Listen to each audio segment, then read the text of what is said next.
দাদুর সাথে ঝগড়া হচ্ছে, দেখো দাদু ভেতরে আর ডোডো বাইরে। খুব ঠান্ডা পড়েছে, স্নান করাবো বলে বাইরে নিয়ে এসেছে। আর ও কি করছে, বারবার ঘরে ঢুকে যাচ্ছে। সেই জন্য ওর দাদু গেটটা দিয়ে দিয়েছে। কেন গেটটা দিয়েছে, ওর ভেতরে ঢুকতে পারছে না, সেই জন্যই ঝগড়া। স্নান করতে চাইছে না। আমার উপরে তো ডোডো রেগেই গেছে, তারপরে ওর পাপার উপরেও রেগে গেছে। আর সব থেকে বেশি রেগে গেছে কিন্তু ওর দাদুর উপরে, যেহেতু দাদুর জন্য ওর স্নানটা হচ্ছে আজকে। উষ্ণ উষ্ণ গরম জল নিয়েছি, কারণ সত্যি খুব ঠান্ডা পড়েছে। ডোডো বাবু কিন্তু খুব রেগে গেছে আমার উপরে আর ওর পাপার উপরে। দেখো রাগ দেখাচ্ছে, দেখো শুধু।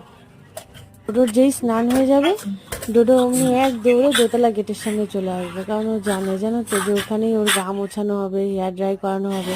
ঠান্ডা লাগছিল খুব, গা মুছে নিচ্ছিল না। তারপরে যেই হেয়ার ড্রাই করাচ্ছে, গরম গরম হাওয়া পাচ্ছে, চুপচাপ দাঁড়িয়েছিল, জানো তো। দুষ্টু কিন্তু আছে ডোডো। ডোডো খাবি? ডোডো বাবু স্নান হলেই খাওয়া চাই, যদিও খাবারটা এখনো দেওয়া হয়নি। তাও যেই বললাম খাবি, চলে গেল। আর খাবার দিইনি বলে দেখো বাবার সাথে ঝগড়া হচ্ছে।